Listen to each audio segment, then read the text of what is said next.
Mula sa malubhang sakit, may mga pasyenteng biglang sumisigla. Nagdadala ng pag-asa sa kanilang mga kaanak, pero may ilan sa mga pasyenteng ito bigla ring pumapanaw. Ang tawag daw diyan, terminal lucidity. Para bigyan ng mukha ang balita, Mobile Journal Fatima Baduria. Biglang sumisigla, nakakausap at nagkakagana ang ibang may malubhang sakit. Ang anak ni Jem na may cancer at visual impairment, nakapag-paint pa. Akala niya tuloy simula na ng paggaling ng anak, pero kabaliktaran pala. Hindi ko talaga iniisip na, yun na yun. Kasi parang nagpa-paint ulit ang tagal niyang nag-pause from painting kasi nanghihina siya Ang lolo naman ni Kia na may matagal ng karamdaman, na-discharge pa sa ospital dahil bumuti ang pakiramdam. Yun pala, I think 6, 7 p.m. na po sila nakauwi.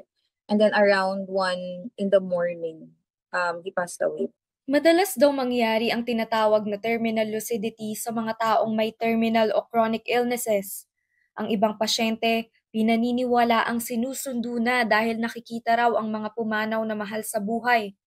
Sabi naman ng isang nakausap nating espesyalista, kailangan ng ating katawan, partikular ng utak, ng enough circulation, mayroon tayong pamamaraan na ibinubuhos ng ating sarili ang lahat ng blood flow to the brain. The body is trying to resuscitate itself.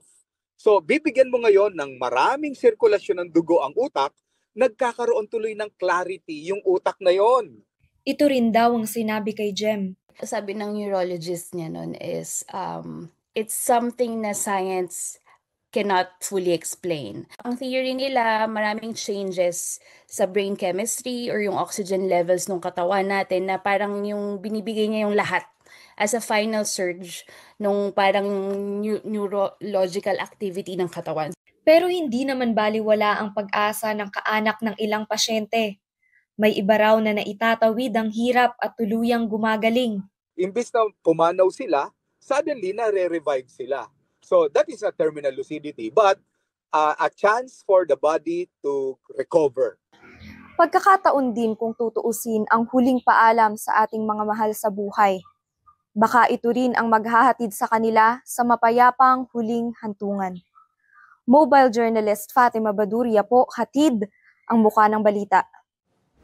Pag-usapan pa natin ang terminal lucidity kasama si Mobile Journal Fatima Baduria. Fatima, wala pang tiyak na paliwanag ka mo kung bakit nangyayari itong terminal lucidity. Ano raw bang kwento ng mga nakausap mong may kapamilyang naranasan ito? Yes, Paps J, actually, hindi nga talaga ma-explain fully kung ano talaga yung terminal lucidity. Pero yung nakausap ko kasi si Kia at si Jem, ang pareho sila na yung kamag-anak nila, ine-expect na nila o parang iniisip nila na malapit nang mawala Pero bigla namang sumigla, biglang lumakas. Nag-paint pa nga. Yes, so talagang nabuhayan sila at nagkaroon sila ng pag-asa. Pero after ay pumanaw rin pala, Paps J. Okay, Fatima, kahit anong karamdaman ba meron ang pasyente pwedeng makaranas nitong tinatawag na terminal lucidity? Paps J, sa mga naoobserbahan din ng mga doktor, madalas daw ito sa mga may terminal o chronic na disease. So yung mga pangmatagalan talagang disease at yung mga talagang naapektuhan yung brain. So doon din kasi nangyayari yun, Paps J, sa neurological na activity natin. Okay, Fatima, yung nakausap mong si Kia, yung lolo niya ang nakaranas nito. Ano pa raw ba ang nagawa noon ng lolo niya?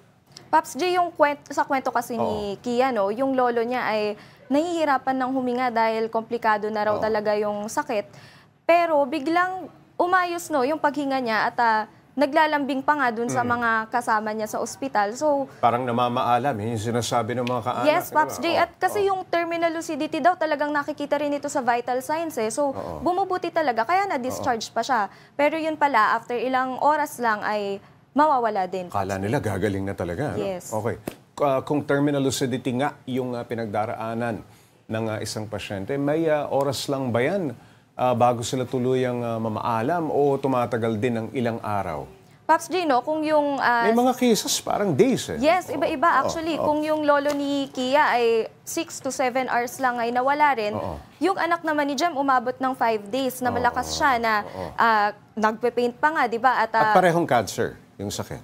Hindi, Pops J. Pero yung anak ni Jem na may cancer, yes, ay umabot pa talaga ng 5 days. So, iba-iba rin talaga siya, Pops J. Okay, Fatima, isa sa mga sikat na sinasabing dumaan dyan ay ang ating nakaraang Santo Papa na si Pope Francis. Ano nga ba ang nangyari sa kanya bago pumanaw? Pops J, usap-usapan nga yan, no, na terminal lucidity. Pero hindi kasi natin masasabi na terminal lucidity talaga yon dahil hindi naman daw ito nadadiagnose. Pero ang nangyari nga doon, kaya rin napag-usapan na baka may terminal lucidity, ay nakapaglibot pa si Pope Francis sa St. Peter's Basilica. Nasa headlines, no? Bumubuti yung kalagayan ni Pope Francis noon. So ayun na. Pero nag-aalangan nga siya nung huling public appearance niya, nag-aalangan siya na baka hindi niya raw kaya. So tinanong niya pa yung kanyang healthcare assistant kung kakayanin ba niya. At in-encourage naman siya ng healthcare assistant. At yun nga, kumaway-kaway pa siya, may public appearance pa at nakita niya. Pero pagkatapos nun ay humina rin. Nag-deteriorate na rin si Pope Francis. Ayun, maraming salamat, Mobile Journal Fatima Baduria.